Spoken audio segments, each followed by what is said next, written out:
ॐ सहनाववतु सहनौ भुनक्तु सह वीर्यङ्करवावहै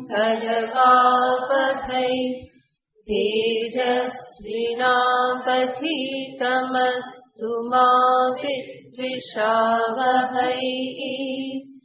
ॐ शान्ति शान्ति शान्तिः।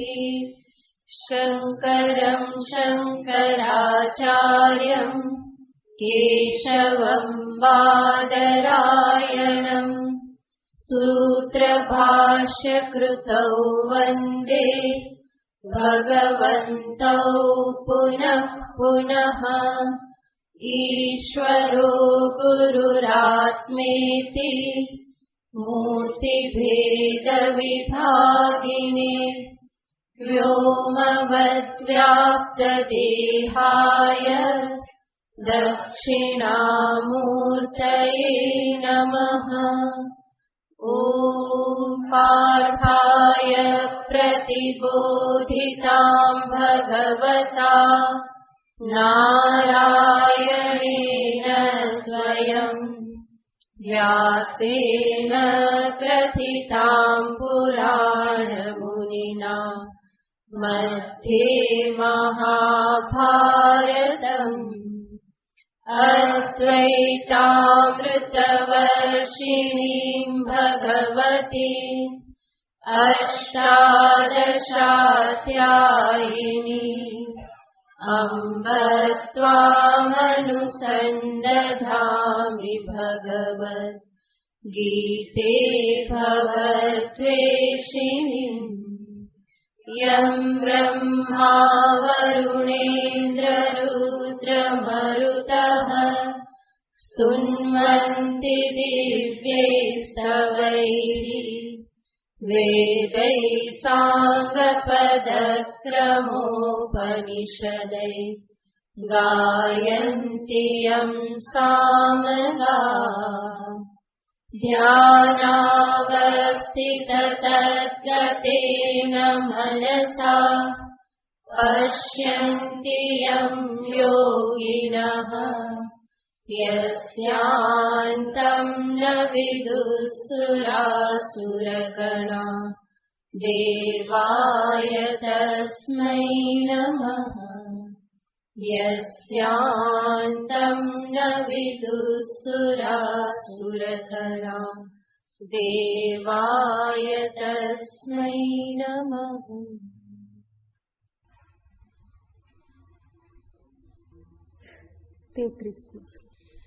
श्रीभगवानुवाच सदृशं चेष्टते स्वस्याः प्रकृतिर्ज्ञानवानपि प्रकृतिं यान्ति भूतानि निग्रहः किं करिष्यति इन्द्रियस्येन्द्रियस्यार्थे रागद्वेषौ व्यवस्थितौ तयोर्नवशमागच्छेत् तौ ह्यस्य परिपन्थिनौ श्रेयान् स्वधर्मो विगुणः परधर्मात् स्वनुष्ठितात् स्वधर्मे निधनं श्रेयः परधर्मो भयावहः। अर्जुन उवाच अथ केन प्रयुक्तोऽयम् पापं चरति पूरुषः अनिच्छन्नपि वाष्णेय बलादिव नियोजितः। श्रीभगवानुवाच काम एष क्रोध एष रजो गुणसमुद्भवः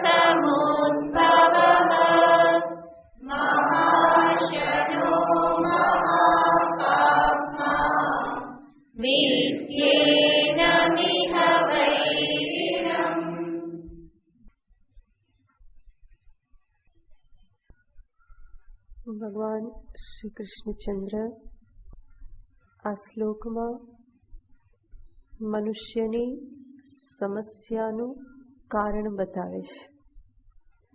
જે કંઈ પણ સમસ્યાઓ મનુષ્ય જીવનમાં અનુભવ કરે છે એ સમસ્યાઓની પાછળનું કારણ શું છે? તો ભગવાન કહેશે કામ એશ ક્રોધ એશ. કામ અને ક્રોધ, રાગ અને દ્વેષ એ મનુષ્યની સર્વ સમસ્યાનું કારણ છે. ભગવાન જ્યારે આ પ્રમાણે કહે છે તેનો અર્થ જે મનુષ્ય જીવનમાં શાંતિ પ્રાપ્ત કરવા માંગતો હોય, સર્વ સમસ્યાઓથી મુક્ત થવા માંગતો હોય તો એણે શું કરવું રહ્યું? કામના અને ક્રોધનો ત્યાગ કરવો રહ્યો. તો આપણે વિસ્તારથી જોયેલું હતું કે કેવી રીતે કામના અને કર્મ જે છે એ મનુષ્યને આ પ્રમાણે સંકટમાં, અનર્થમાં લઈ જાય છે. જેમાં કામના વિશે વિચાર કરેલો હતો કે કેવી રીતે કામનાઓમાંથી મુક્ત થઈ શકાય. બીજો શત્રુ ભગવાન અહીંયા દર્શાવે છે ક્રોધ. તો આપણે વિચાર કરેલો હતો કે જ્યારે મારી કામના પૂર્ણ ન થાય ત્યારે શું ઉત્પન્ન થાય છે? ક્રોધ ઉત્પન્ન થાય છે. એ કામનાને, ઈચ્છાને પૂર્ણ કરવામાં જે પણ વચ્ચે આવ્યું, જે પ્રતિબંધ રૂપ બન્યું, એના પ્રત્યે ક્રોધ પ્રાપ્ત થાય છે. બલકે આજકાલ મનુષ્યને ટેવ પડી ગયેલી છે વાત વાતમાં ગુસ્સો કરવાની, વાત વાતમાં છણકો કરવાની, વાત વાતમાં વડકું ભરી લેવાની ટેવ પડી ગઈ છે. જેમ જેમ સમય વધતો જાય છે, આગળ વધતો જાય છે, એમ મનુષ્ય વધારે ને વધારે અસહિષ્ણુ થતો જાય છે. જાણે કે એક બાજુથી ભૌતિક પ્રગતિ થાય છે અને બીજી બાજુથી નૈતિક મૂલ્યોનું અવમૂલ્યન થતું જાય છે. તો અસહિષ્ણુ થતો જાય છે. થોડું ઘણું પણ સહન કરવા માટે એ તૈયાર હોતો નથી. તરત જ પ્રતિક્રિયા આપી દે છે, તરત જ રિએક્શન આવી જાય છે. તો આવી સ્થિતિમાં ક્યારેય પણ શાંતિ પ્રાપ્ત થઈ શકે નહીં. તો ભગવાન અહીંયા એ કારણ બતાવી અને કહે છે કામ એશ ક્રોધ એશ. આ ક્રોધ જે છે એના માટે કહેવામાં આવે છે કમ સુખમ ઋણદ્ધિ ઇતિ ક્રોધ. ક્રોધ યાને શું છે? તો કમ શબ્દનો અર્થ થાય છે સુખ. એ સુખને જે રોકી દે, સુખની ધારાને જે રોકી દે એને કહેવામાં આવે છે ક્રોધ. તો જે ક્ષણે હું ગુસ્સામાં હોઉં, જે ક્ષણે મને ગુસ્સો આવેલો હોય એ ક્ષણે હું સુખી હોતો નથી. તો ગુસ્સો અને સુખ આ બંને ક્યારેય પણ સાથે સાથે રહી શકતા નથી. માટે મનુષ્ય સુખી થવા માંગતો હોય, શાંતિ પ્રાપ્ત કરવા માંગતો હોય, ખુશ રહેવા માંગતો હોય તો એણે આ ગુસ્સાનો ત્યાગ કરવો જ રહ્યો. અનેક વખત ગુસ્સાને એટલા માટે પકડી રાખીએ છીએ કે આપણને એવું લાગે છે કે એ રાખવાથી બધા કામ પાર પડી જાય છે. શાંતિથી કહીએ તો કોઈ સાંભળે નહીં, એટલા માટે શું કરવું પડે? ગુસ્સો કરવો પડે. અને આપણે ગુસ્સો કરીએ, બીજા ઉપર થોડો દાબ રહે તો આપણું કયું બધા સાંભળે અને આપણા કામ થઈ જાય. પરંતુ એ હેતુથી પણ ગુસ્સો કરવો, મારા મનને અશાંત કરવું, બીજાના મનને અશાંત કરવું એ કોઈ પણ રીતે યોગ્ય નથી. મનુષ્યનું કર્તવ્ય છે સર્વત્ર શાંતિ અને પ્રેમનું વાતાવરણ એ બનાવી રાખે, સર્વત્ર પ્રેમ પ્રદાન કરે, શાંતિ બનાવી રાખે. તો એમાં માનવ જીવનનું સાફલ્ય છે. તો ગુસ્સો જે છે એ કોઈ પણ રીતે જસ્ટિફાયેબલ નથી. કોઈ પણ કારણ એની પાછળ ક્યારેય આપણે આપી શકીએ નહીં કે આમ હતું માટે તો મને ગુસ્સો આવે જ ને, આમ હતું માટે તો આમ થાય જ ને. એ આપણે ખાલી સંબંધ બનાવી દઈએ છીએ કે માટે તો આમ થાય જ, માટે તો આમ થાય જ. પરંતુ એવું થવું કોઈ અનિવાર્ય નથી. જે પણ કાર્ય આપણે ગુસ્સાથી સિદ્ધ કરીએ છીએ એ આપણે દ્રઢતાથી પણ સિદ્ધ કરી શકીએ. જે કહેવાનું છે એને ફર્મલી કહી શકીએ, દ્રઢતાપૂર્વક કહી શકીએ કે જેથી સામેની વ્યક્તિને યોગ્ય મેસેજ પહોંચી જ જાય. પરંતુ એમાં ગુસ્સો કરવો, ઘાટા પાડવા, એવા શબ્દો વાપરવા, મોઢાના હાવભાવ બદલી નાખવા, હાથ પગ ઉછાળવા એની કોઈ આવશ્યકતા હોતી નથી. તો આ બધું પહેલા જીવનમાં સમજવું પડે તો ધીમે ધીમે ગુસ્સામાંથી મુક્ત થઈ શકાય. અને આ વસ્તુ એવી નથી કે એ મરતાની સાથે જ જાય, એ પ્રકૃતિ નથી. ગુસ્સો જે છે એ કોઈ પણ મનુષ્યની પ્રકૃતિ નથી, પરંતુ એ શું છે? પાડેલી આદત છે. એ આદત પડી ગઈ છે અને એટલા માટે એ રીતે આપણે વ્યવહાર કરીએ છીએ. માટે એવું ક્યારેય ના વિચારવું કે આ ક્રોધ એ તો મારી પ્રકૃતિ છે અને પ્રકૃતિ પ્રાણ સાથે જાય, એવું ક્યારેય વિચારવું નહીં. તો ક્રોધ જે છે એ મેં પાડેલી આદત છે, એક પ્રકારનો અભ્યાસ પડી ગયેલો છે અને એટલા માટે ગુસ્સો કરતો રહું છું. એમાંથી નીકળવું એ કોઈ અસંભવ નથી. નીકળવા માટે સર્વપ્રથમ મારી ઈચ્છા હોવી જોઈએ કે હું એમાંથી મુક્ત થવા માંગુ છું. અને એવી ઈચ્છા હોય તો એના માટે ઘણા બધા ઉપાયો છે. શાસ્ત્ર, મહાપુરુષો આ ક્રોધમાંથી મુક્ત થવા માટેના અનેક ઉપાયો દર્શાવે છે. જેમાંના કેટલાક ઉપાયને આપણે જોઈએ તો ક્રોધમાંથી મુક્ત થવાને માટે સર્વપ્રથમ જે આપણે કહ્યું એ પ્રમાણે મારે સૌથી પહેલા એ સ્વીકારવું પડે કે આ ક્રોધ સ્વયં દોષ રૂપ છે. એ જો ગુણ રૂપ દેખાતો હોય તો એને છોડવા માટે તૈયાર નહીં થવું, પરંતુ મને એ દેખાવો જોઈએ કે આ દોષ છે, આ મારી નબળાઈ છે, ખામી છે. સર્વપ્રથમ એને દોષ રૂપે, નબળાઈ રૂપે, ખામી રૂપે સ્વીકાર કરવો એ ક્રોધમાંથી છૂટવાનો સર્વપ્રથમ ઉપાય છે, પ્રથમ સોપાન છે. અને જો હું એને દોષ તરીકે જોઉં તો જ એને છોડવા માટે તૈયાર થઈશ. બાકી એ કામનું લાગે, એ ગુણ લાગે તો એને છોડવા માટે હું ક્યારેય પણ તૈયાર નહીં થઉં. માટે સર્વપ્રથમ નિશ્ચય કરવો પડે કે એ દોષ છે. એ પ્રમાણે સ્વીકાર કર્યા પછી બીજું, એવા દોષરૂપ ક્રોધમાંથી મુક્ત થવાને માટે મારે દ્રઢ સંકલ્પ કરવો પડે કે હું આમાંથી છૂટવા માંગુ છું. આ બાબતમાં હું મારા જીવનમાં જરૂર પરિવર્તન કરવા માંગુ છું.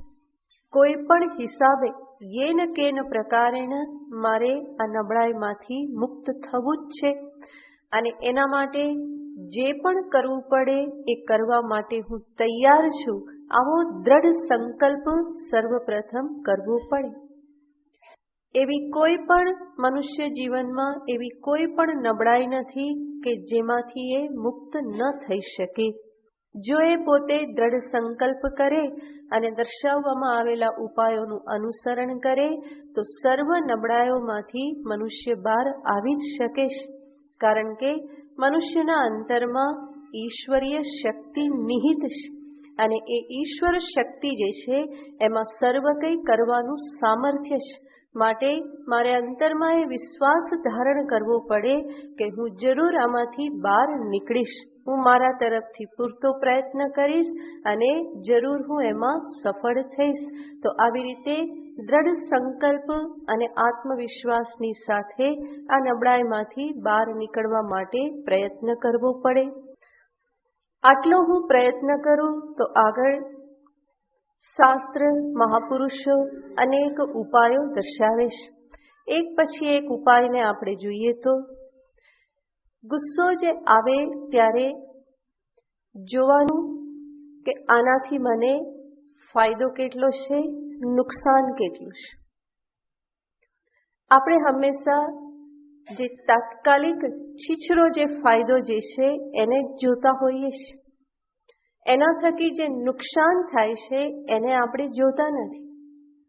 અને યાદ રાખવાનું કે આ જે કંઈ પણ અહીંયા કહેવામાં આવે છે એક સાધકને કહેવામાં આવે છે કે જે વ્યક્તિ પોતાના જીવનમાં કંઈક ઉન્નતિ સાધવા માગે છે, ભગવાનની તરફ આગળ વધવા માગે છે, જીવનમાં કોઈ નિત્ય શાંતિ, સુખ, આનંદ, પ્રસન્નતા એને પ્રાપ્ત કરવા માગે છે, એવી વ્યક્તિને આ બધા ઉપાય દર્શાવવામાં આવે છે. અને એટલા માટે જ જ્યારે પણ આ રીતે ગુસ્સો આવે તો જરૂર મારે વિચારવું જોઈએ કે એમાં લાભ કેટલા છે અને નુકસાન કેટલું છે. અને હું તટસ્થ રીતે વિચાર કરું તો જરૂર મને દેખાશે કે લાભ કરતા નુકસાન જ વધારે છે. મને પોતાને પણ નુકસાન છે, બીજાને પણ નુકસાન છે. એટલા માટે કહેવામાં આવે છે કે આ ક્રોધ એ એવી અગ્નિ છે કે જ્યાં ઉત્પન્ન થાય ત્યાં પણ બાળે અને જેના ઉપર ફેંકવામાં આવે એને પણ બાળે છે. તો બંને બાજુ નુકસાન કરે છે. હું ગુસ્સે થઈ અને મારી શાંતિને તો હણી જ નાખું છું, બીજાને પણ એની શાંતિથી ચ્યુત કરી દઉં છું. હું ગુસ્સે થઈ અને મારા સુખને હણી નાખું છું, બીજાના સુખને પણ હું હણી નાખું છું. તો આવી રીતે જ્યારે એને જોવામાં આવે તો જરૂર મને લાગે કે આ વસ્તુને પંપાડવા જેવી નથી, રાખવા જેવી નથી. તો બીજી બાજુને મારે જોતા શીખવાનું છે, બીજી બાજુનો હું વિચાર ન કરું. અને એટલા માટે જ ક્રોધને અત્યાર સુધી પકડીને રાખેલો છે. જેણે જોઈ લીધું, નુકસાન જોઈ લીધું, દોષ રૂપે એને સમજી લીધો, તો પછી એને પકડી રાખવાની વૃત્તિ નહીં રહે. તો પહેલા તો આ નુકસાનનો વિચાર કરવો. જ્યારે ગુસ્સો આવે ત્યારે આગળની વાત, તાત્કાલિક બોલવાનું બંધ કરી દેવું, મૌન ધારણ કરી લેવું. કારણ કે આજે ગુસ્સાની શરૂઆત ક્યાંથી થાય છે? અંદર જે છે એ વાણીથી પ્રગટ થવા લાગે છે. અને એક વખત એને છૂટો દોર આપી દેવામાં આવે તો પછી એને કંઈ થોભ મળતો નથી. માટે સાધકે થોડો વિવેક કરી અને જ્યારે આ પ્રમાણે ગુસ્સો આવે તો ત્યારે મૌન ધારણ કરી લેવું. કોઈની સામે ગુસ્સો થતો હોય કે પછી વાતો થવા લાગે, ગરમી જ્યારે વધવા લાગે તો કોઈ એક પક્ષે ચૂપ થઈ જવાનું હોય, શાંત થઈ જવાનું હોય. ઇવન સામેની વ્યક્તિને પણ તમે કહી શકો કે અત્યારે આપણે આ ચર્ચા નહીં કરીએ, કારણ કે હું ગુસ્સામાં છું, તું પણ ગુસ્સામાં છે, કંઈ આમાં ફળ મળશે નહીં, વધારે બગડશે. એના કરતાં અત્યારે બંને શાંત થઈ જાય, બીજું ના થાય તો હું તો શાંત થઈ જ જાઉં. રાત પસાર થશે તો આપોઆપ બધું ઠંડુ પડી જવાનું છે, તો બીજું કંઈ કરવાની જરૂર નથી પડતી. થોડો સમય પસાર થઈ જાય તો તરત જ દાપણ ફરી પાછું આવી જાય છે, વિવેક જે છે એ જાગૃત થઈ જાય છે. તો તાત્કાલિક ઉપાય રૂપે મૌન થઈ જવાનું હોય. તમે કહેશો પણ એ યાદ આવવું જોઈએ ને. તો શરૂઆતમાં યાદ નહીં આવે, પરંતુ જો એના માટે મૂલ્ય હશે, ધીમે ધીમે તમે એને સમજતા થશો અને સજાગતા ધીમે ધીમે ધારણ થશે તો ખ્યાલ આવશે. કારણ કે આ ગુસ્સો જે છે એ અચાનક આવી જતો નથી, પરંતુ અંદર ધીમે ધીમે બધું ઉકળતું જાય અને પછી ધીમે ધીમે એ બધું ચાલુ થાય છે. એટલે આપણને ખ્યાલ આવે જ છે કે હવે કમાન છટકવાની તૈયારી છે. એ ખ્યાલ આવે જ છે. એકદમ જ ખ્યાલ વગર કંઈ થઈ જતું નથી.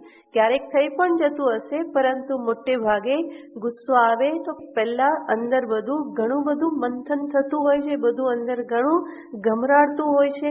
આપણને ખ્યાલ આવે જ છે. એટલે જ અનેક વખત આપણે બીજાને કહીએ છીએ કે જો હવે મને ગુસ્સો આવે છે, હવે ચૂપ થઈ જા, હવે નહીં સાંભળ્યું તો પછી તારી ખેર નથી, આવું આપણે કહીએ છીએ. તો એનો અર્થ શું? મને ખબર પડે છે કે હવે આવવાનું છે. તો સાધક તરીકે મને જ્યારે ખબર પડે કે હવે કાબુ બહાર જવાની તૈયારી છે તો શું કરી લેવાનું? મૌન ધારણ કરી લેવાનું. અને કદાચ મૌન ધારણ કરવું સંભવ ન હોય તો એનાથી આગળ શું કરવાનું? એ સ્થાન છોડી અને જતા રહેવાનું. જેની સાથે ચડસા ચડસી થઈ રહી છે એ આમને સામને હોય તો તકલીફ થાય ને, એ સ્થાનને આપણે છોડીને જતા રહીએ.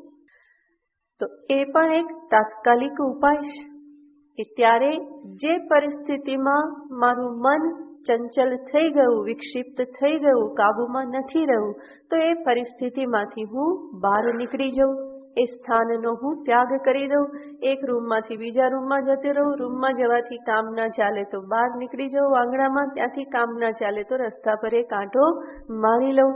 પછી રસ્તા પર તો આપણે સરખા જ રહીએ, ગમે એટલો ગુસ્સો હોય, સામે કોઈ મળે તો ફરી પાછું શું કરીએ? હસીને આપણે ફરી પૂછીએ કેમ છો, મજામાં છે. અંદર ગમે એટલું ઉકળતું હોય તો પણ, કારણ કે બહાર તો પ્રેસ્ટીજ જાળવવાની ને, એ આબરૂ જાળવવાની, તો એક આંટો મારવા નીકળી જવું, બે ચાર આવી રીતે મળશે અને હસતા હસતા જવાબ આપશો તો શું થઈ જશે? શાંત પડી જશે. તો આ તાત્કાલિક ઉપાય છે. અને એટલી બધી કદાચ જરૂર ના પડે તો શું કરવું કે જ્યારે ગુસ્સો આવે ત્યારે ઠંડુ પાણી પી લેવું.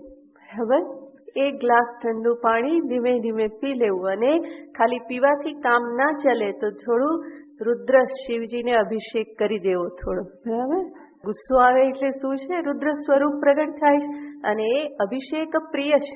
થોડો અભિષેક માથે કરી દેવો તો બધું ઠંડુ પડી જાય, કારણ કે એ ગરમ થયું છે, ગરમી તો બહાર નીકળે છે. તો એવો પણ એક ઉપાય છે, કાં તો ઠંડુ પાણી પી લો અને નહીં તો માથા ઉપર થોડું પાણી નાખી દો. પણ આ પોતાના ઉપર કરવું, બીજા પર ના. બીજા પર અભિષેક કરવા ગયા તો તકલીફ થઈ જશે. એટલે આ બધા ઉપાય જે છે કોના માટે કહેવામાં આવે છે? વ્યક્તિએ પોતાએ પોતાના માટે અપનાવવાના છે. બીજાને કેવું નહીં કે હવે તું ચૂપ થઈ જા, બીજાને કેવું નહીં કે આ સ્થાન છોડીને જતો રે, આ તું બહાર નીકળી જા, આવું કંઈ કેવું નહીં કે બીજા રૂમમાં જતો રે. પરંતુ કોને કહેવાનું છે? પોતાના માટે જ. ઠંડુ પાણી પી લેવું. એનાથી આગળ ઉપાય છે, ગુસ્સો આવે જઈને ભગવાન પાસે બેસી જવું. ઘરમાં એક ખૂણો હોય કે જ્યાં ભગવાન છે, એમની સામે જઈ અને બેસી જવું. અને ભગવાનની સામે જઈને બેસી જશો તો તરત ઝૂકી જવાશે. તરત ત્યાં ખ્યાલ આવશે કે અરે રે, જે મેં કર્યું એ મારા પ્રભુને ગમતું નથી. અને સાથે સાથે પ્રાર્થના કરીએ કે પ્રભુ આ નબળાઈમાંથી મને છોડાવો. એનાથી આગળ ઉપાય છે, જ્યારે જ્યારે ગુસ્સો આવી જાય, ક્રોધ આવી જાય, તો એના માટે કોઈ નિયમ ગ્રહણ કરવો. મને ગુસ્સો આવશે તો હું શું કરીશ? ઉપવાસ ના કરવાની તો વધારે ગુસ્સો આવશે. બરાબર, ભૂખ્યો વધારે કચકચ કરે. એટલા માટે આવો નિયમ ક્યારેય પણ ના લેવો કે ગુસ્સો આવે તો હું નહીં ખાઉં કે નહીં પીવું, એવું નહીં કરવાનું. બલકી ઘણી વખત ભૂખ્યા ભૂખ્યા ગુસ્સો આવતો હોય, એટલા માટે કંઈ ખાઈ લો તો વાંધો નહીં. તો જ્યારે પણ આ પ્રમાણે ગુસ્સો આવે ત્યારે નિયમ ગ્રહણ કરવાનો. કેવો નિયમ ગ્રહણ કરવાનો? કે આવી રીતે ભૂલ થઈ ગઈ તો જે દૂર મંદિર હોય ત્યાં હું દર્શન કરવા જઈશ, ચાલીને દર્શન કરવા જઈશ, પાછું ફટફટ લઈને નહીં. બરાબર, તો પટ કરીને જઈ આવ્યા, ગુસ્સો કરી નાખ્યો, જઈને દર્શન કરીને આવી ગયા, એવું નહીં. પરંતુ ચાલીને જવાનું, જેમાં કંઈક કષ્ટ પડે. નહીં તો નિયમ લો, આજે ગુસ્સો આવ્યો તો 5 માળા વધારે કરીશ. નહીં તો નિયમ લો, જેટલી વાર ગુસ્સો આવશે એના દંડ રૂપે 5 રૂપિયા 10 રૂપિયા એક બાજુ કરીશ. આ ઉપાય સૌથી વધારે કારગત છે. બરાબર, જ્યારે આ પ્રમાણે ગુસ્સો આવ્યો તો શું કરીશ? એક ડબ્બો રાખવાનો, એમાં દંડ તરીકે શું મૂકી દેવાનું? 10 રૂપિયા. એ દિવસે બીજી વાર ગુસ્સો નહીં થાય, કારણ કે તરત શું દેખાશે? પૈસા દેખાશે કે આ તો પોસાય એવો નથી. ગુસ્સો કેવો પડે છે? મોંઘો પડે છે. તો એ દંડ વિધાન નિશ્ચિત કરવું એ પણ નિયમ છે. આ બધા ઉપાયો ખરેખર અનુભૂત ઉપાય છે અને અપનાવવાથી એમાંથી બહાર નીકળાય જ છે. ઘણા બધા અપનાવે છે. અમદાવાદથી બહેનો આવે છે ને, બધી દર વખતે મને કંઈક આપે એક કવરમાં. આ શું છે? આ દંડ વિધાન છે. તો જેટલી વાર ગુસ્સો આવ્યો એટલી વાર કે એમાં મૂક્યા. પછી કે ગયા મહિને તો 20 વખત આવ્યો હતો, આ મહિને 10 વખત જ આવ્યો છે. તો બસ એવી રીતે ધીમે ધીમે ધીમે બહાર નીકળી જવાય. કારણ કે જેટલી વખત આવું કંઈક કરીએ તો યાદ તો રહેવાનું જ છે ને. અત્યાર સુધી જીવન કેવી રીતે કાઢી નાખ્યું છે. અનેક વખત ગુસ્સો આવ્યો અને એને ભૂલી ગયા, ફરી પાછા એના એ ફરી ભૂલી જઈએ, ફરી એના એ કરીએ છીએ, અને એટલા માટે નબળાઈ જે છે એવી ને એવી ચાલુ રહેશે. પણ એમાંથી નીકળવા માટે જો આવી રીતે નિષ્ઠા સાથે પ્રયત્ન ચાલુ રાખવામાં આવે તો જરૂર એમાંથી ધીમે ધીમે બહાર નીકળી શકાય છે. તો આવી રીતે દંડ વિધાન કરવું, પોતાના માટે કંઈ દંડ નિશ્ચિત કરવો, કાં તો ધનના આધારે, નહીં તો હું વધારે માળા કરીશ, નહીં તો આવી રીતે દૂર ક્યાંક દેવદર્શન કરવા જઈશ, નહીં તો બીજા કોઈને હું કંઈ મદદ કરીશ. આવો કોઈક નિયમ જીવનમાં ધારણ કરવો કે હું જેટલી વખત મારા ગુસ્સાને વશમાં થઈશ એટલી વખત હું આ પ્રમાણે કરીશ. અને એવી રીતે કરવામાં આવે તો થોડા દિવસમાં જ ગુસ્સો આવે એની પહેલા ખબર પડી જાય છે કે હવે આવી રહ્યો છે, હવે આ પોસાય એવું નથી, બહુ થઈ ગયું, 5 માળાનો ટાઈમ નથી, માટે ચૂપ થઈ જાઓ. તો આવી રીતે આ બધા નિયમો જે છે એ નિયમો મને જીવનમાં ખૂબ જ ઉપયોગી થાય. એટલું જ નહીં, જ્યારે આ ગુસ્સામાંથી બહાર નીકળવા માટે આ બધા પ્રયત્નો જ્યારે હું કરતો હોઉં, મારા તરફથી સંનિષ્ઠાપૂર્વક પ્રયત્ન ચાલુ હોય, ત્યારે સાથે સાથે મારે ઈશ્વરની સહાય પણ લેવાની હોય. રોજ સવારે ઉઠી અને આર્ત ભાવથી પ્રભુને પ્રાર્થના કરું, પ્રભુ આ નબળાઈમાંથી કૃપા કરો, મને છોડાવો. આ એવી નબળાઈ છે કે જે મને મારા લક્ષ્યથી, આપનાથી મને દૂર લઈ જાય છે. હું ખરેખર આમાંથી મુક્ત થવા માંગુ છું. આપની કૃપા, આપની સહાયથી હું આમાંથી મુક્ત થઈ શકીશ. માત્ર મારા પ્રયત્નો પર્યાપ્ત નથી. તો રોજ ઉઠીને પ્રભુને આર્ત સ્વરથી, આર્ત ભાવથી પ્રભુને પ્રાર્થના કરો, પ્રભુ આ શત્રુથી મને બચાવો. અને આવી રીતે રોજ રોજ પ્રાર્થના કરવામાં આવે તો પછી દિવસ દરમિયાન મને યાદ રહે કે નહીં, એ યાદ રહે, સજાગતા વધતી જાય. અને તો પછી એ જે નબળાઈ કે ભૂલ જે વારંવાર થાય છે, એ ભૂલનું જે પુનરાવર્તન થયા કરે છે, એમાંથી હું ધીમે ધીમે બહાર આવી શકું. એનાથી આગળ આપણે શરૂઆતમાં જોયું કે ક્રોધ જે આવે છે શેના કારણે આવે છે, તો કે કામનાના કારણે. જો સંભવ હોય તો જીવનમાં એવી કોઈ કામના, તીવ્ર ઈચ્છા જ ન રાખવી કે જેનો ભંગ થવાથી, જે પૂરી ન થવાથી ગુસ્સો આવવાની સંભાવના હોય. એવી તીવ્ર ઈચ્છા ધારણ ન કરવી કે જે પૂરી ન થવાથી ગુસ્સો આવવાની સંભાવના હોય. એનાથી આગળ નિત્ય નિરંતર એવું ચિંતન કરતા રહો, જે કંઈ પણ થાય છે ઈશ્વર ઈચ્છાથી થાય છે. બધું કરનાર, કરાવનાર ઈશ્વર જ છે. અને આવી રીતે જોઉં તો જેના પર ગુસ્સો આવે છે ત્યાં પણ હું શું જોઈ શકું કે એને કોણે પ્રેરિત કરેલ છે? ઈશ્વરે જ પ્રેરિત કરેલ છે. જીવ જે છે એ ઈશ્વરના હાથની પુતલી સમાન છે. એની ઈચ્છાથી જ બધું થઈ રહેલું છે. એ જે પ્રમાણે ધારે એ પ્રમાણે જ થાય છે. મારા જીવનમાં આવી પરિસ્થિતિનું નિર્માણ પણ એની ઈચ્છાથી જ થયેલું છે.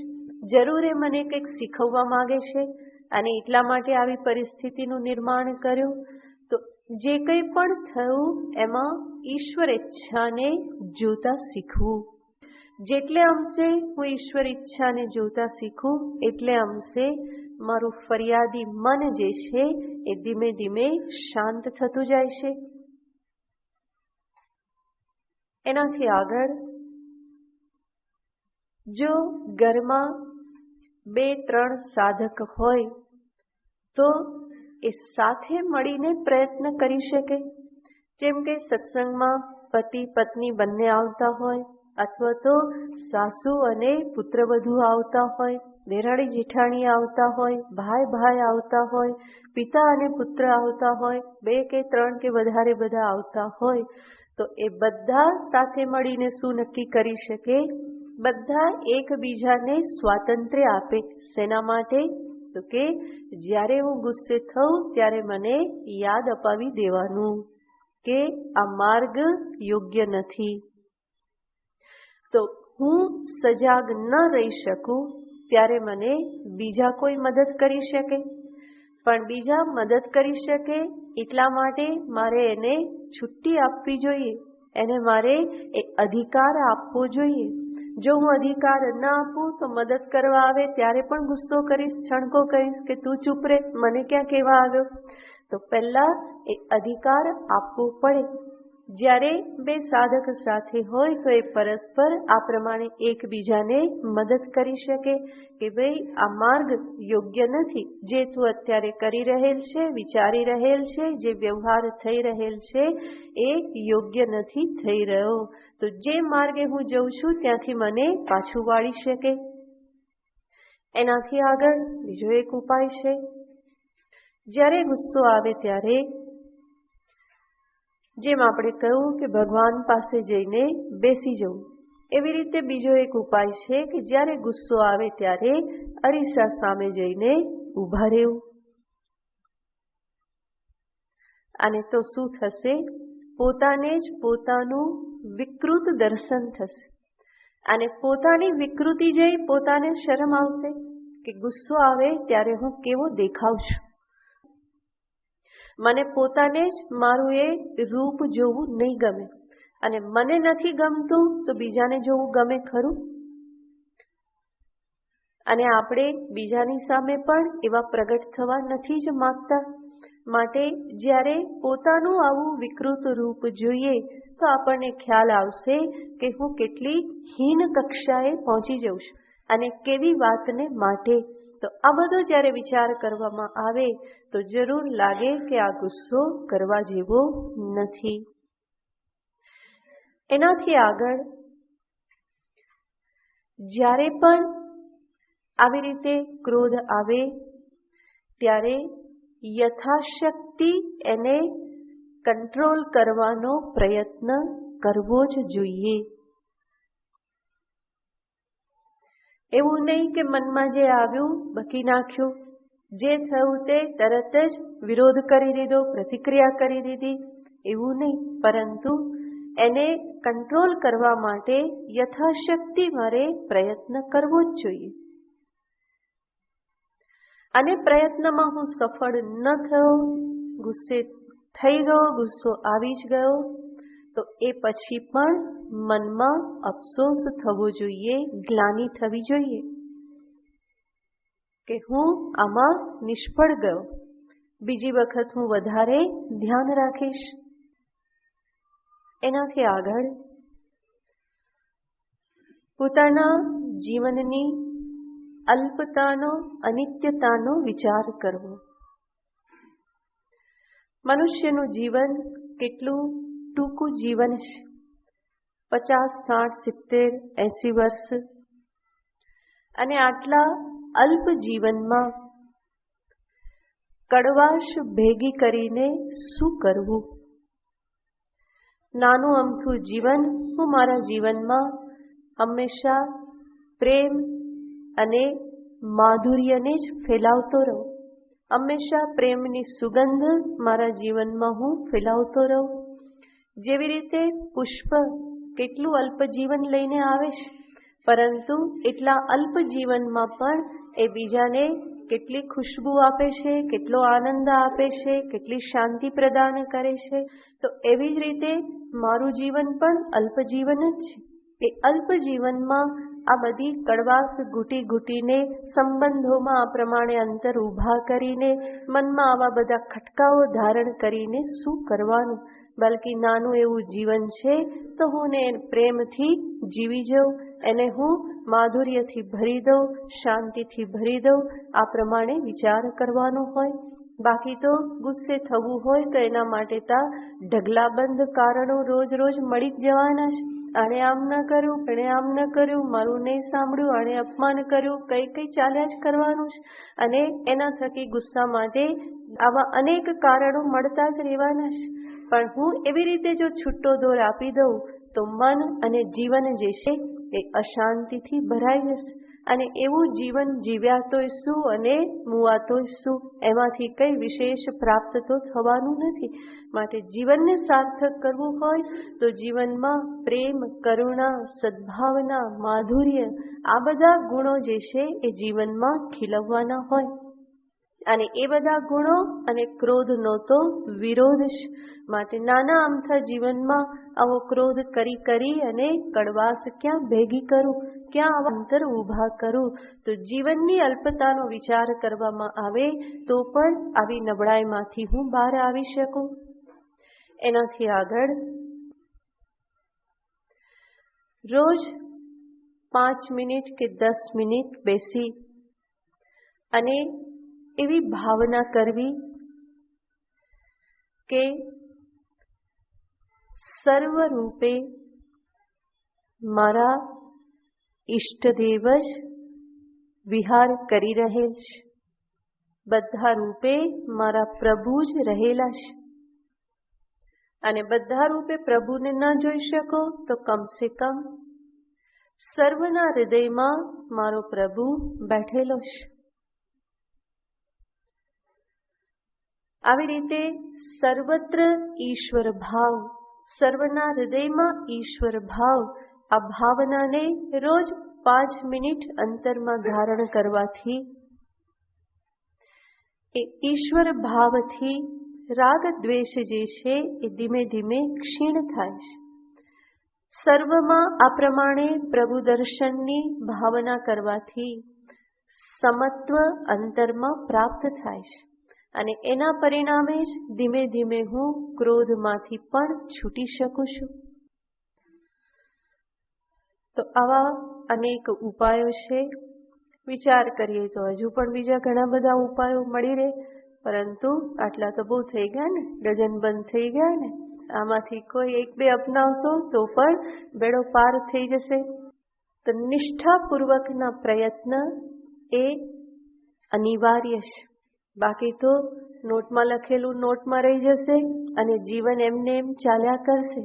તો મારે જો આમાંથી મુક્ત થવું હોય તો નિશ્ચય કરી અને નિષ્ઠાપૂર્વક આ બધા ઉપાયોને જીવનમાં ધારણ કરવા પડે. તો ભગવાને કહ્યું, કામ એષઃ ક્રોધ એષઃ રજોગુણ સમુદ્ભવઃ મહાશનો મહાપાપમાં વિદ્ધિ એનમ વૈરિણમ. અને તું વેરી જાણ. જો તું એને મિત્ર જાણીશ, ગુણ રૂપે જાણીશ તો એમાંથી મુક્ત નહીં થઈ શકે. પરંતુ ખ્યાલ આવવો જોઈએ કે અમારા અધ્યાત્મ પથના વેરી છે, અવરોધ રૂપ છે, અને તો પછી એમાંથી જરૂર મુક્ત થઈ શકાય.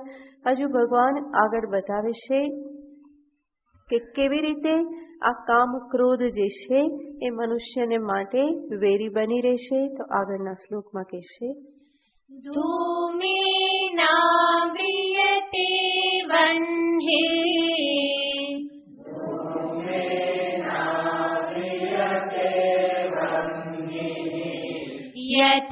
યથાદર્શો મલિન ચ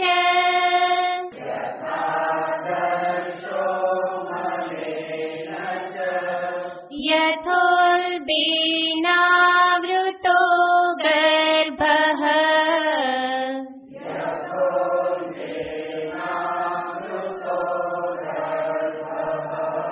તથા તેનેદમાવૃતમ્.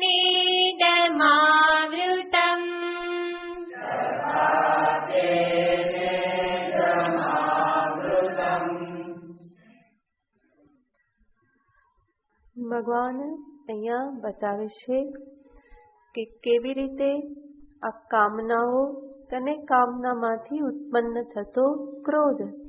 તો મુખ્યતઃ ભગવાન બતાવે છે કે કેવી રીતે આજે કામના જે છે એનાથી મનુષ્યનું જે જ્ઞાન જે છે એ ઢંકાઈને રહે છે. તો એને ભગવાન 3 દ્રષ્ટાંતથી બતાવે છે. ધૂમેના મ્રિયતે વન્હિ, જેવી રીતે ધુમાડાથી અગ્નિ ઢંકાઈ જાય છે. યથા આદર્શઃ મલેન ચ, જેવી રીતે ધૂળથી અરીસો ઢંકાઈ જાય છે. યથા ઉલ્બેન આવૃતો ગર્ભઃ, જેવી રીતે ઓરથી ગર્ભ ઢંકાયેલો હોય છે, એવી જ રીતે તેન ઇદમ આવૃતમ, તેન કામેન, કામ જે છે એનાથી, આ જે જ્ઞાન જે છે, સ્વરૂપ જે છે એ ઢંકાઈ ગયેલું છે. તો ભગવાન આ 3 દ્રષ્ટાંત બતાવે છે. 3 દ્રષ્ટાંત જે ભગવાને બતાવ્યા એની પાછળનું પ્રયોજન છે કે ભગવાન આપણને દર્શાવવા માંગે છે કે મનુષ્યના અંતરમાં 3 પ્રકારની કામનાઓ રહેલી હોય છે. જે 3 પ્રકારની કામના યાને સાત્વિક કામના, રાજસિક કામના અને તામસિક કામના.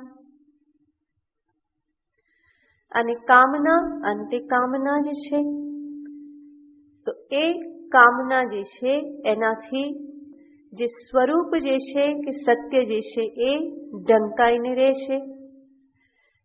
કેવી રીતે આ 3 પ્રકારની કામના એ સ્વરૂપને ઢાંકી દેશે અને એની નિવૃત્તિનો ઉપાય શું, એનો વિચાર કરીએ તો સર્વપ્રથમ સાત્વિક કામના.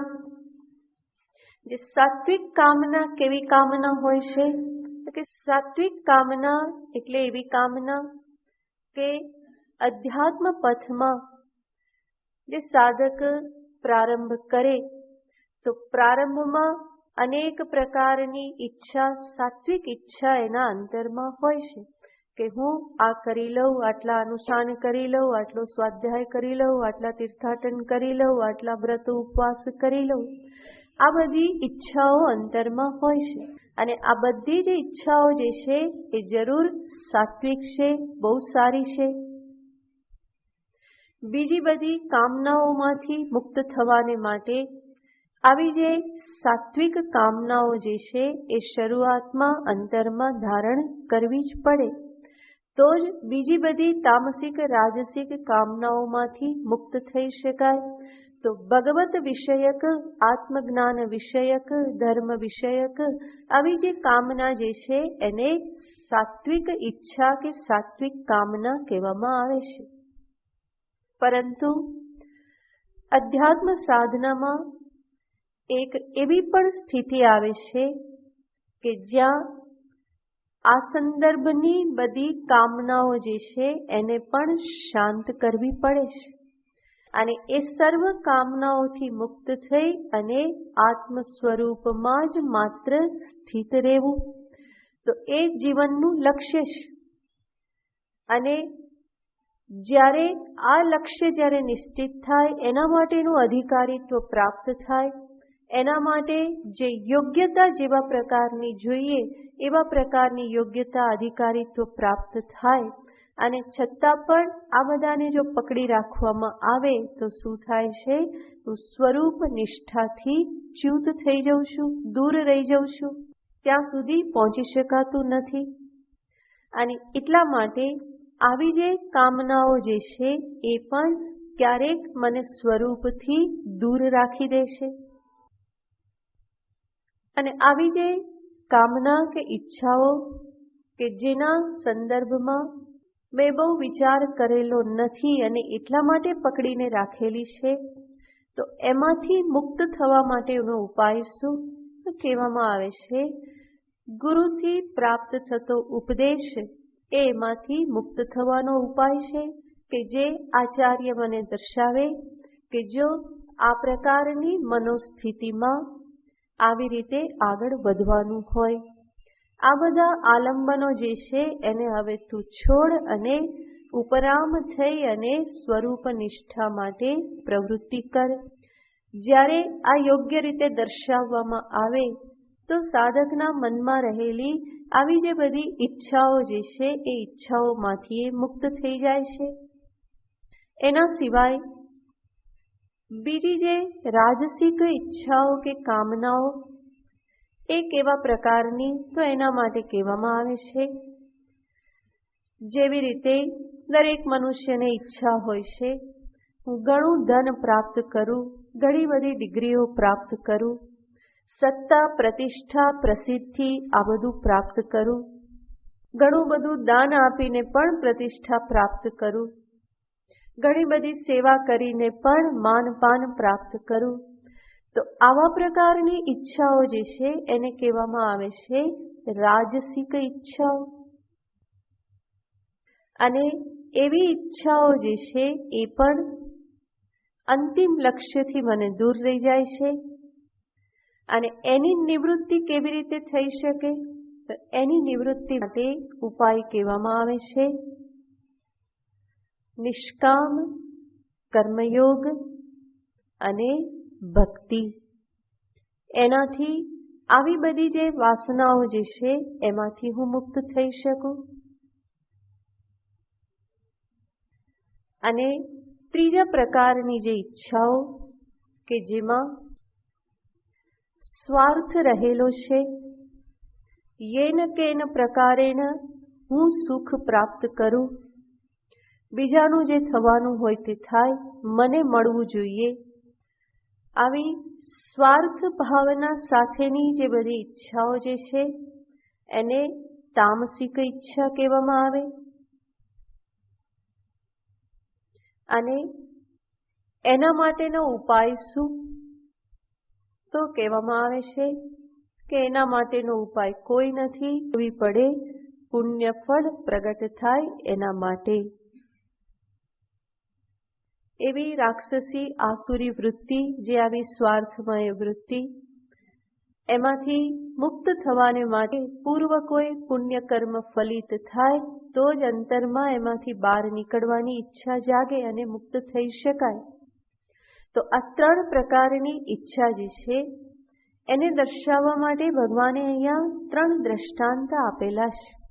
જેમ ધૂમેના મ્રિયતે વહ્નિઃ, અગ્નિ જે છે ધુમાડાથી ઢંકાઈ જાય છે, એ સાત્વિક ઈચ્છાઓ માટેનું દ્રષ્ટાંત છે.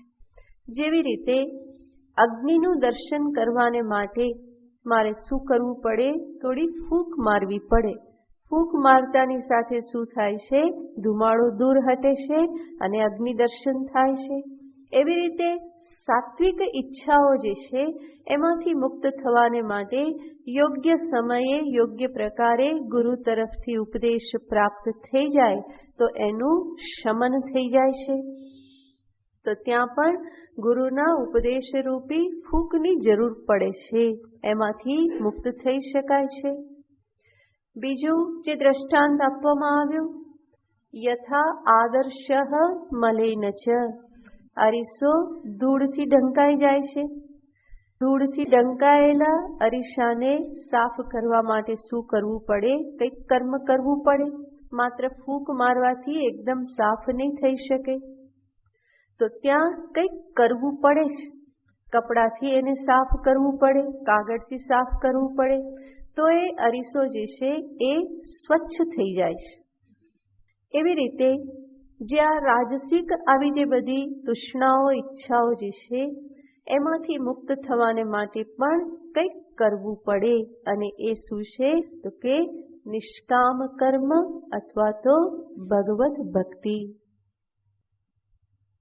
અને ત્રીજું દ્રષ્ટાંત ભગવાને આપ્યું, યથા ઉલ્બેન ગર્ભ, જેવી રીતે ગર્ભ ઓરથી ઢંકાયેલો હોય, ત્યાં ગર્ભનું કે ગર્ભસ્થ જે બાળક જે છે એનું દર્શન કરવાને માટે શું કરવું પડે? રાહ જોવી પડે. ત્યાં કંઈ તાત્કાલિક કંઈ થઈ શકે એમ નથી. રાહ જોવી પડે, એનો સમય આવે ત્યારે એ બાળકનું દર્શન થાય. એવી રીતે અહીંયા પણ જે આ બધી તામસિક એવી જે આ તીવ્ર ઈચ્છાઓ કે તૃષ્ણાઓ જે છે એમાંથી મુક્ત થવાને માટે શું કરવું પડે? રાહ જોવી પડે છે. કોઈ પૂર્વ પુણ્ય કર્મનો ઉદય થાય, કોઈ સંતની કૃપા આશીર્વાદ પ્રાપ્ત થઈ ગયા, ઈશ્વરની કોઈ વિશેષ કૃપા પ્રાપ્ત થઈ તો એમાંથી બહાર નીકળી શકાય. નહીં તો ત્યાં સુધી શું કરવું પડે? પ્રતીક્ષા કરવી પડે, રાહ જોવી પડે. તો આ રીતે ભગવાને આ 3 પ્રકારના દ્રષ્ટાંતથી 3 પ્રકારની વાસનાઓ, કામનાઓને દર્શાવી અને કહ્યું કે એ કામનાઓથી જ ઇદમ આવૃતમ, આજે સ્વરૂપ જે છે, જ્ઞાન જે છે એ મનુષ્યનું જ્ઞાન આવૃત થઈ ગયેલું છે. એને જ ભગવાન હજુ આગળના શ્લોકમાં ફરી બતાવે છે. आवृतं ज्ञानमेतेन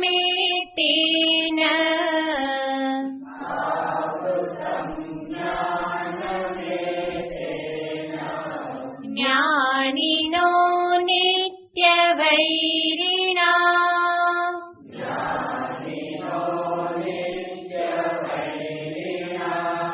कामरूपेण कौन्तेय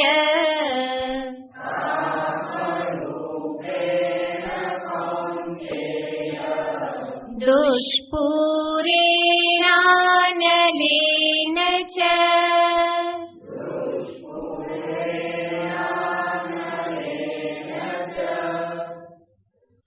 एतेन ज्ञानम आवृतम. ભગવાન કહે છે કે એતેન યાને જે આ કામરૂપેણ અનલેન, કામના રૂપી જે આ અનલ અગ્નિ જે છે એનાથી આ જ્ઞાન જે છે એ આવૃત થઈ ગયેલું છે. જ્ઞાનમ એતેન આવૃતમ. કોનું? ભગવાન કહે છે જ્ઞાનીનઃ યાને વિવેકી જે છે, જે સાધક છે, સજાગ છે, જે વિવેકના માર્ગે આવેલો છે, એનું જ્ઞાન પણ આ કામનાઓ જે છે એ આવૃત કરી દેશે. અનેક સમયે અનેક વખત સંકલ્પ કરવા છતાં પણ ફરી પાછું બીજા માર્ગે ચડી જવાય છે. અનેક વખત વિચાર કરીએ અને છતાં પણ ફરી પાછી એની એ ભૂલ થઈ જાય છે. શા માટે? કારણ કે જ્ઞાન, ડાપણ, વિવેક જે છે એ આનાથી આવૃત થઈ જાય છે. આવૃતમ જ્ઞાનમ એતેન જ્ઞાનિનઃ એતેન નિત્ય વૈરિણા, કે જે કેવું છે? કામના કેવી છે? નિત્ય વૈરી છે, જે નિત્યની શત્રુ છે. અને સાથે સાથે કે છે કામરૂપેણ દુષ્પૂરેણ, જે કેવી છે? દુષ્પૂર, જે ક્યારેય પણ પૂર્ણ થતી નથી. એકને પૂરી કરી તો બીજી 10 ઊભી થઈ જાય છે. તો દુષ્પૂર, જેની પરિપૂર્તિ કરવી એ કઠિન છે, અત્યંત દુઃખદ છે, તો એને કહેવાય દુષ્પૂર. અને સાથે સાથે કે છે અનલમ. અનલનો અર્થ થાય છે અગ્નિ. જેવી રીતે અગ્નિમાં જેટલી પણ આહુતિ આપો એ બધી કેવી થઈ જાય છે? ભસ્મીભૂત, ક્યારેય પણ અગ્નિ ધરાતો નથી. એવી રીતે અહીંયા પણ કહેશે કે આ જે ઈચ્છાઓ કેવી છે, કામ કેવો છે? તો કે અનલ રૂપ છે. ન અલમ પર્યાપ્તિમ વિદ્યતે યસ્ય, ન અલમ વિદ્યતે યસ્ય, જેમાં અલમનો અર્થ થાય બસ, હવે નહીં, એવું જ્યાં ક્યારેય પણ થતું નથી, એને શું કહેવાય? અનલ. માટે ભગવાન કહે છે અનલેન દુષ્પૂરેણ. આજે કામના કેવી છે? તો કે અનલ રૂપ છે. સંપૂર્ણપણે એ ક્યારેય પણ પરિપૂરિત થતી નથી. પરિપૂરિત કરવામાં પણ શું રહેલું છે? તો કે કષ્ટ રહેલું છે. તો એ જે એવા પ્રકારની જે આ બધી કામનાઓ જે છે, ભગવાન કહે છે એતેન જ્ઞાનમ આવૃતમ. જીવન નિર્વાહ માટે, જીવન ચલાવવા માટે, આજીવિકા માટે જેટલી પણ ઈચ્છાઓ છે એટલી માન્ય છે, પરંતુ એનાથી વિશેષ હજુ વધારે જોઈએ જે અંતરમાં ચાલતું રહેતું હોય તો ભગવાન કહેશે કે એ અને આ જ્ઞાન એ બંને સાથે ક્યારેય પણ સંભવી શકે નહીં. એના થકી ઉન્માર્ગે વારંવાર પહોંચી જવાશે અને અધ્યાત્મ પથથી ચ્યુત થઈ જવાય છે વારંવાર.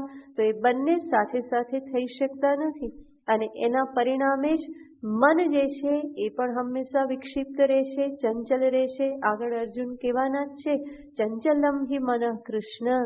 અને ત્યારે ભગવાન કહે છે કે મનને એ ચંચલતામાંથી મુક્ત કરવા માટે કોની જરૂર છે? અભ્યાસ અને વૈરાગ્ય. વૈરાગ્યનો અર્થ શું છે? આ કામનાઓમાંથી મુક્ત થવું, મનને એમાંથી પાછું વાળવું. ઘણી વખત એવી તીવ્ર ઈચ્છા ન હોય છતાં પણ મનને એવી આદત પડી ગયેલી છે કંઈ ને કંઈ વિચાર કરતા રહેવાની, અને એના પરિણામે પણ આત્મ સ્વરૂપનું ચિંતન સંભવ બનતું નથી, સ્થિર થવું સંભવ બનતું નથી. તો એવી જે આદત જે છે એમાંથી બહાર નીકળવું જ રહ્યું. જ્યારે પણ બેસીએ, જ્યાં મન ફરી ફરીને જતું હોય એ જોઈ અને વિચાર કરી અને ત્યાંથી એને પાછું લાવવાનું અને જોવાનું કે શા માટે ફરી ફરીને વિચાર કરે છે, શા માટે ફરી ફરીને ત્યાં જાય છે, એમાંથી શું પ્રાપ્ત થવાનું છે.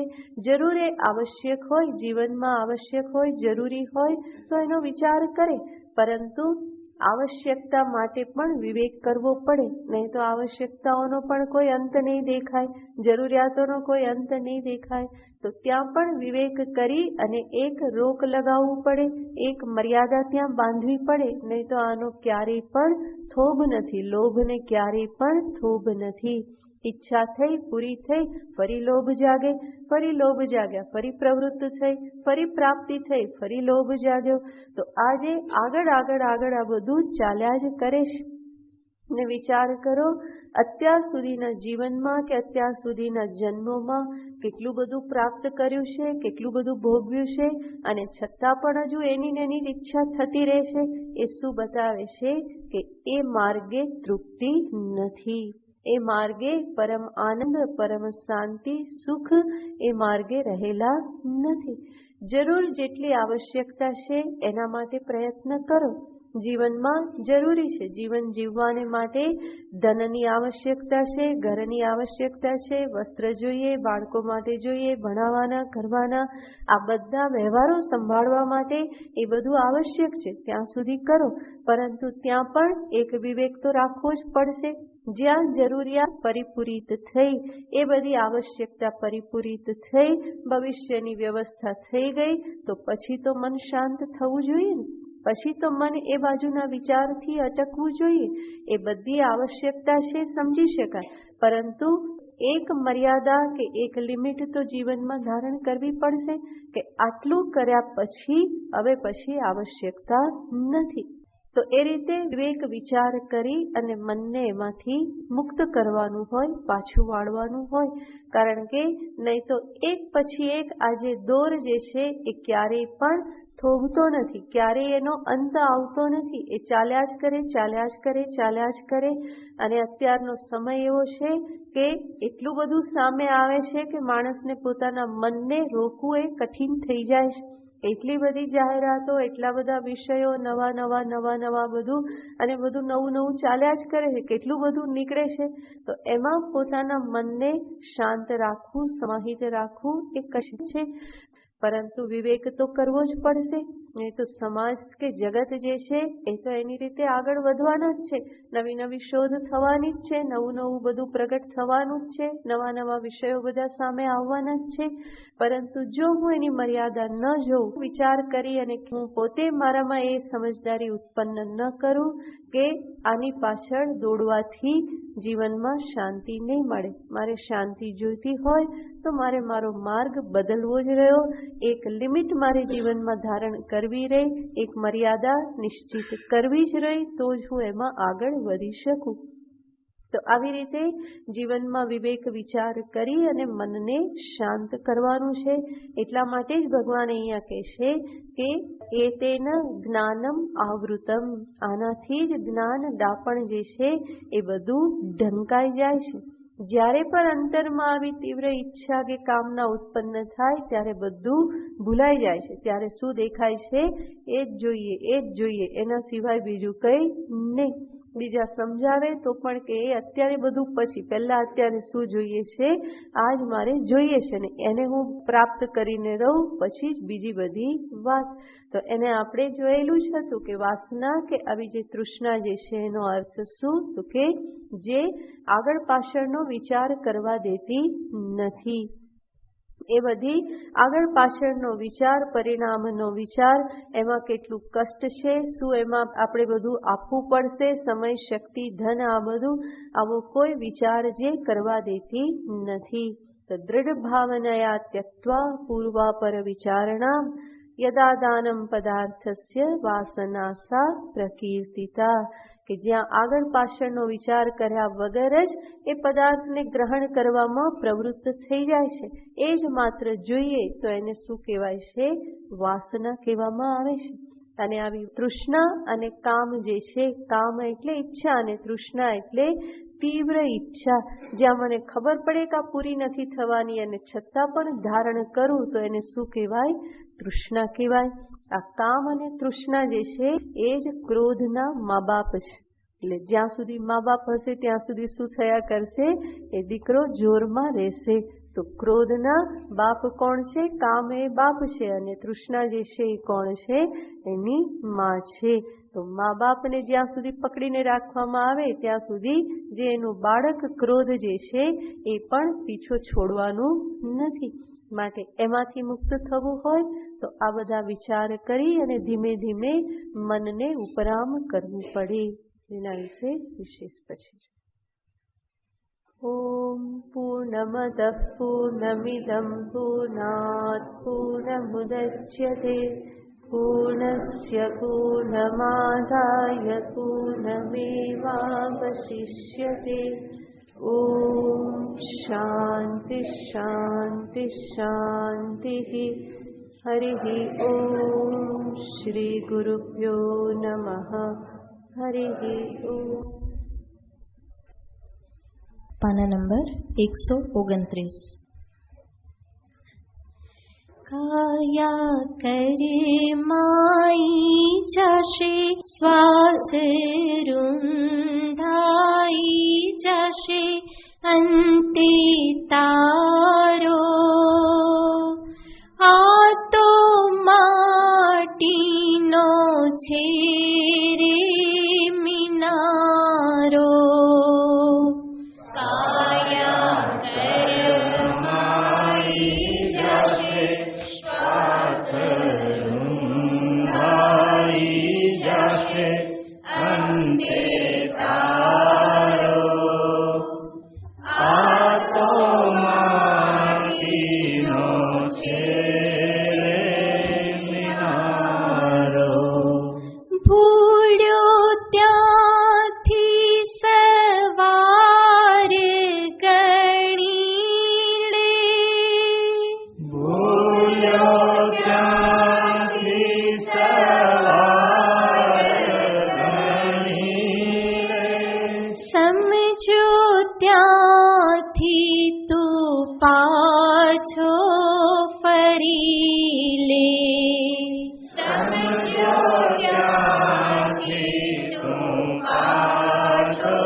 ચાલ્યો જાશે, અંતે તારો આ તો માટીનો છે રે મિનારો.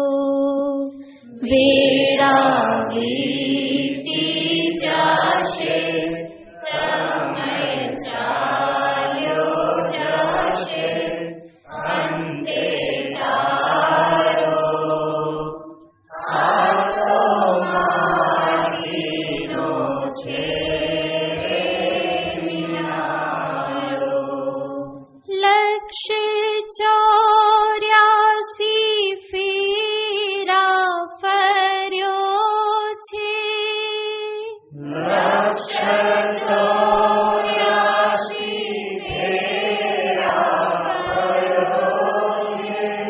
માંડે માનવ દેહ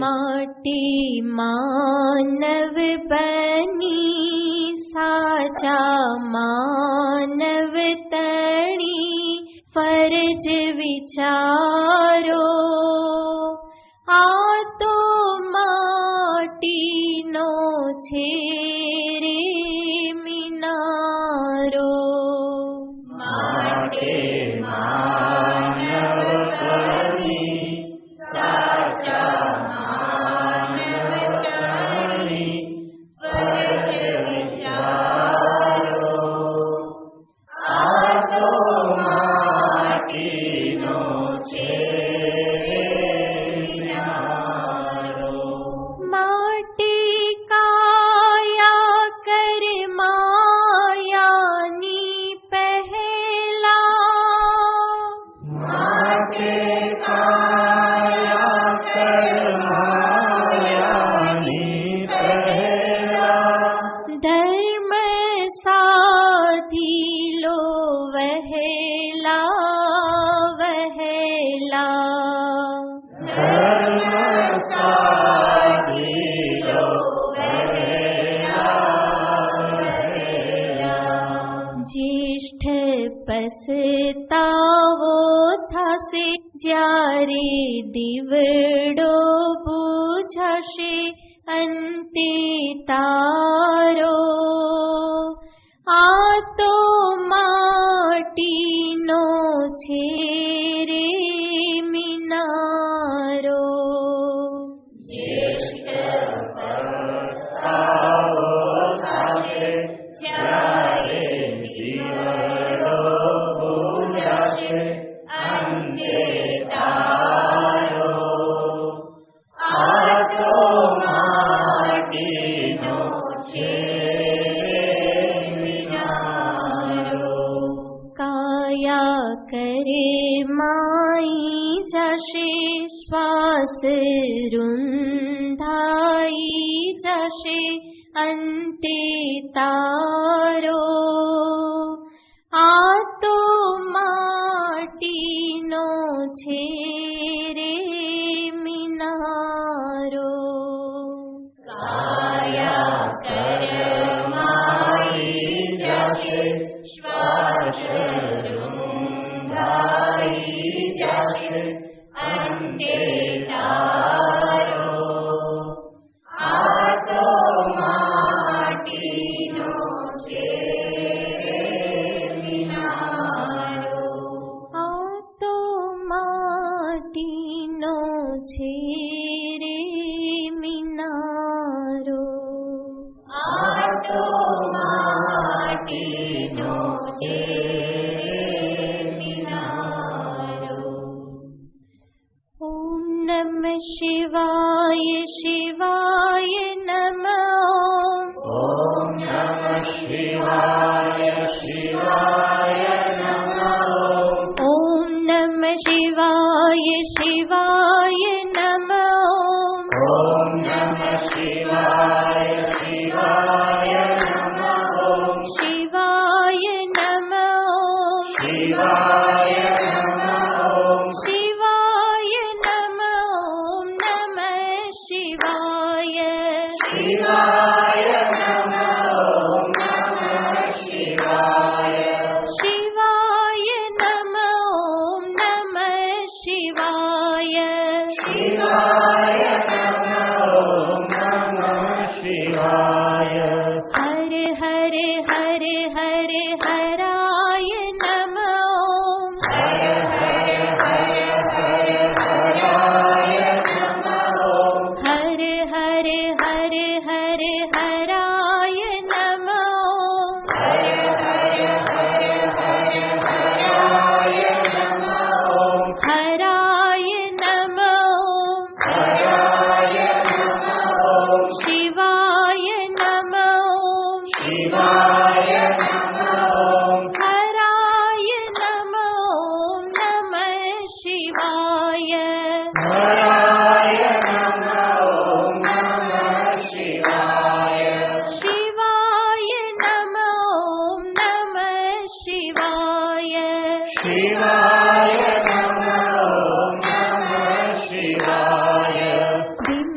धिमि धिमि धिमि रुद्राय नमो धीमे धीमे धीमे धीमे रुद्राय नमो धिमि धिमि धिमि धिमि रुद्राय नमो धीमे धीमे धीमे धीमे रुद्राय नमो रुद्राय नमो रुद्राय नमो शिवाय नमो शिवाय नमो रुद्राय नमो नमः शिवाय रुद्राय नमो नमः शिवाय शिवाय नमो नमः शिवाय शिवाय नमो नमः शिवाय जय जय जय मृत्युञ्जयाय नमो जय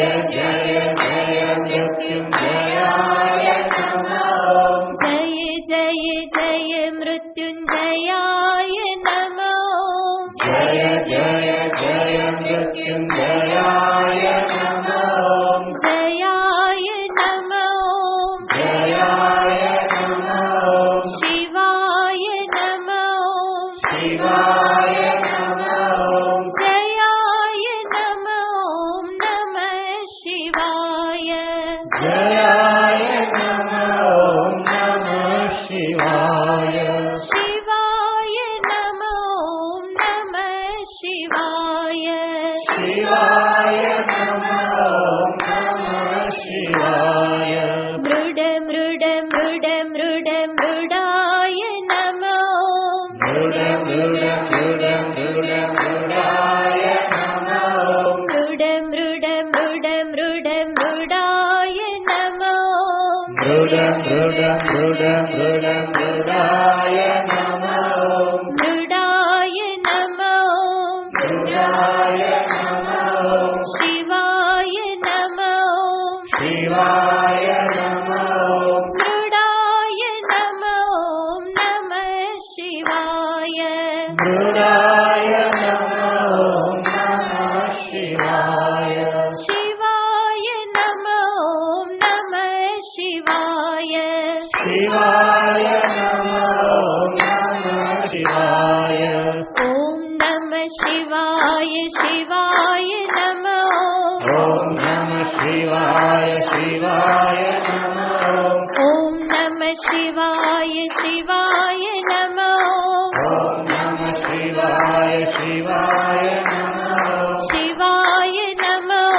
शिवाय नमो शिवाय नमो नमः शिवाय शिवाय नमो नमः शिवाय हर हर हर हर हराय नमो हर हर हर हर हराय नमो हराय नमो हराय नमो हराय नमो नमः शिवाय हराय नमो नमः शिवाय शिवाय नमो नमः शिवाय शिवाय नमो नमः शिवाय धिमि धिमि धिमि धिमि रुद्राय नमो धिमि धिमि धिमि धिमि रुद्राय नमो रुद्राय नमो रुद्राय नमो रुद्राय नमो नमः शिवाय रुद्राय नमो नमः शिवाय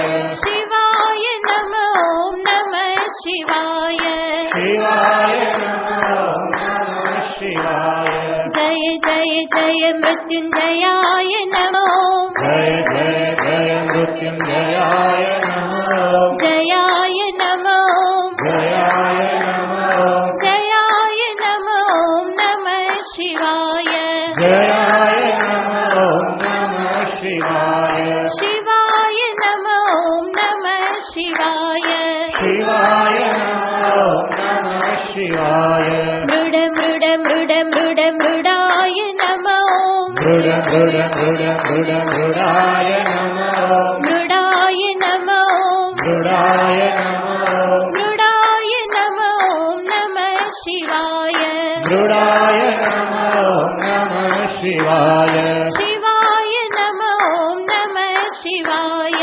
शिवाय